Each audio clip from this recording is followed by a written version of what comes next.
the Himalayas, ageless, serene. Yet how many of us have explored the valleys mothered by these proud mountains? Valleys whose history is an integral part of the story of this subcontinent. Two such valleys north of the Punjab are among the most famed, Kangra and Kullu. The Kangra valley is at peace now, but these forts are pointers to a turbulent past. No one lives in them now. No soldiers guard their entrances, and no darbars are held there.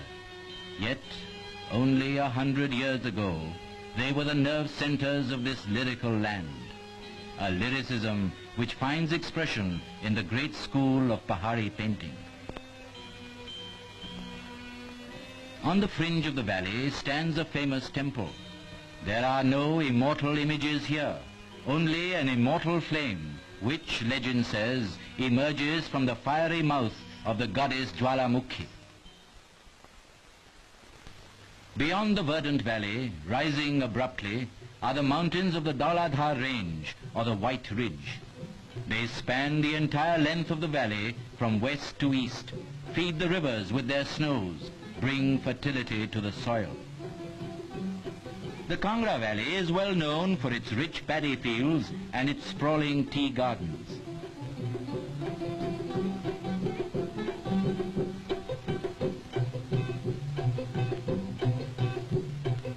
Life in the villages on the foothills is simple. The Dogras and the Gaddis, the two communities which inhabit the valley, work hard to provide themselves with all that they need.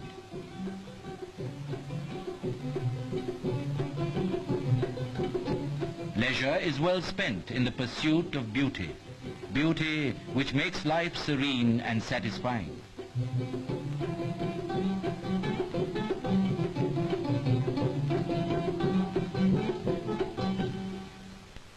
The Gaddis are essentially shepherds, not typical nomads, but people who lead an outdoor life searching for pastures, roaming the neighboring hills and valleys, living and eating wherever their sheep happen to be.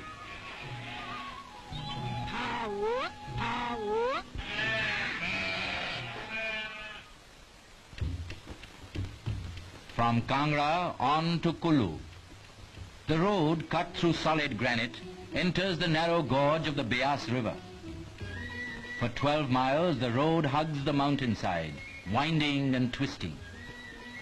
Soon the rugged mountains open, and there, before us, is the lush valley of the gods, Kullu, some 40 miles long and between 1 to 2 miles wide. At the entrance to the valley is the renowned temple of Basheshwar Mahadev at Bajora.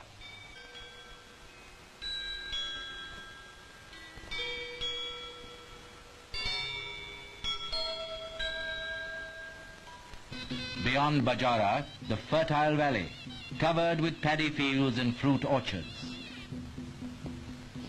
Ringed by towering peaks, in the center of the valley lies the main town, Kullu.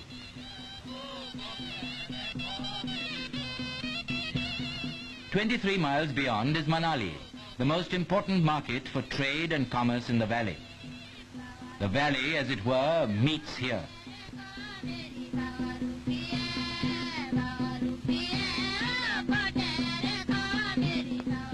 Pine and deodar forests abound.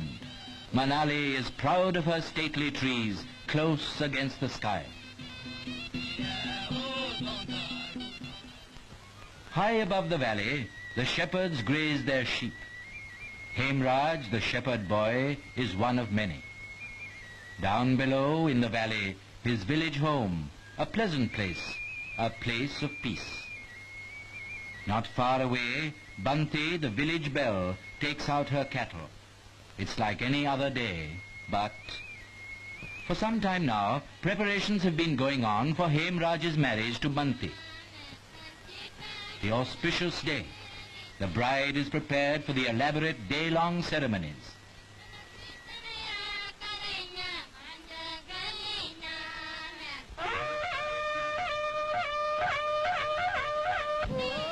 The bridegroom and his party are ready to leave for the bride's house. the groom's sister offers arti, the traditional blessing.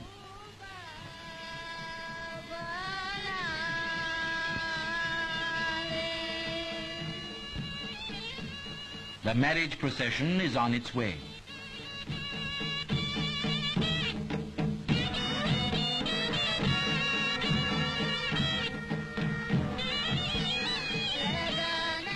The bride's mother welcomes the young man who comes to take her daughter away. According to custom, the bride, heavily veiled, is carried by her maternal uncle. The marriage ceremony is held under a specially erected mandap. The holy fire is witness to the marriage, and offerings are made to it. Kanyadan, the father gifts his daughter.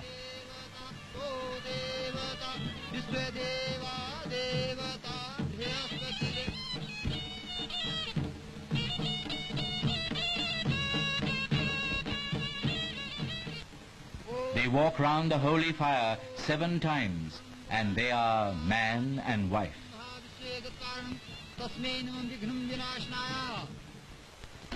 The days pass. In the valley, the paddy is ripe for harvesting. Months of toil await fulfillment. In accordance with age-old custom, the farmers collect in the temple courtyard to seek divine guidance in fixing the harvesting day. On the appointed day, the oldest man in the village goes to the fields, offers flowers and prayers to nature and her bounty. And he who has seen more harvest than any other cuts the first stalks. Newly married couples follow. It is their first harvest together and the promise of many more. The first cuttings will be offered to the family deity.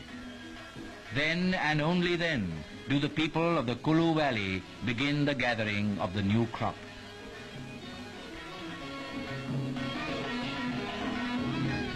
From the fields, the menfolk visit the temples and shrines and make their offerings. Meanwhile, the women thresh the paddy, prepare for the harvest feast.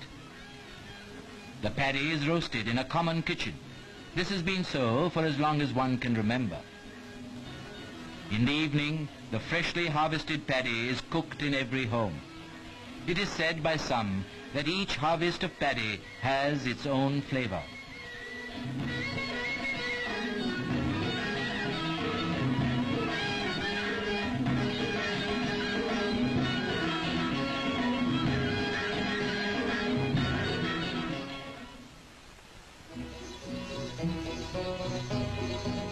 It is autumn time now, and preparations for the winter have to be made. Soon the streams and rivers will freeze, so the women take their turn to grind the grain in the local water mill. It is an ingenious device and very simple to work.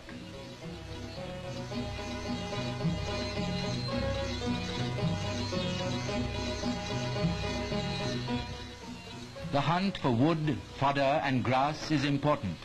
Stocks must be built up to cover the winter months.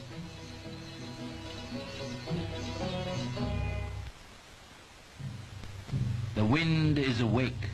Winter is on its way.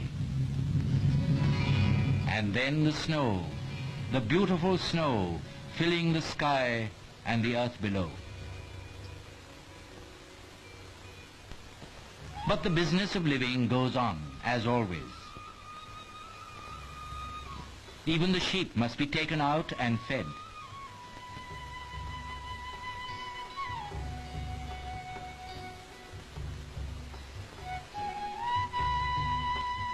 The long winter hours are employed profitably.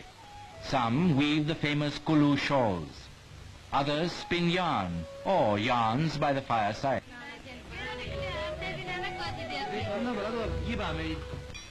But for the kids, it's time for the snowman, and there is no stopping them in their fun.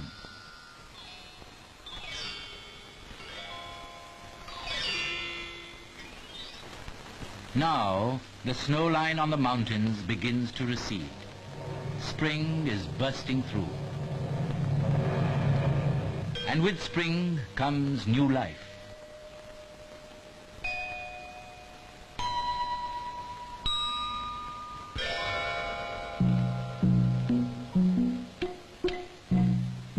Once more the shepherds are on the move with their flocks, looking out for fresh, untouched pastures.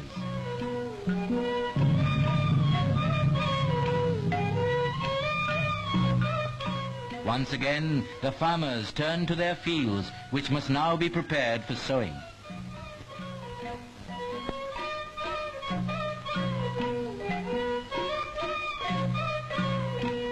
The digging begins like this, with spades, just as their fathers did and their forefathers before them.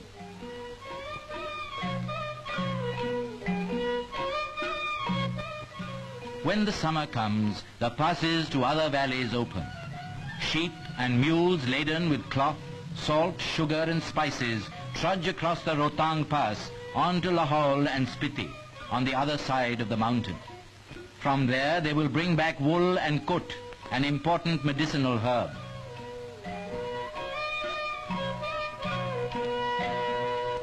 And when the monsoon rains have fallen, it is time to harvest the apples for which Kullu is famed. The valley is indeed India's fruit orchard, apples of all varieties and persimmon. The way of life is well ordered in these mountain regions, in tune with the coming and going of seasons.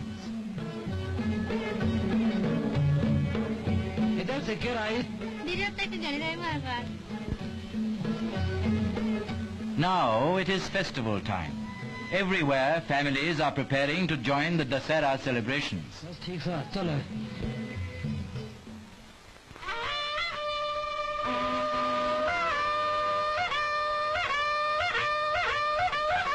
All over the valley, devtas, images of the local deities, are taken out of the village temples and brought in colorful procession to the ancient town of Kullu.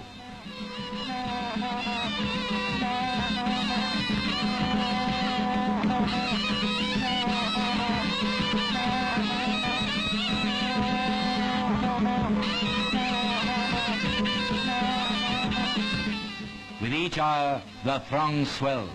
All the devtas are here, following the chariot of Raghunathji. He is the presiding deity of the valley. These celebrations recall the story of the Ramayana, of the triumph of good over evil.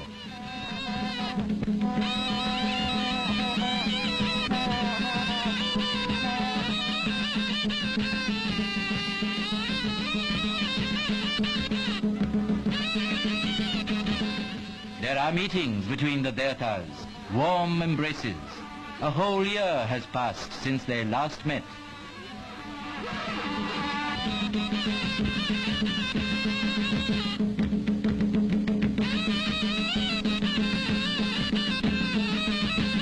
The Valley of the Gods in full array. The gods and their people together inseparable.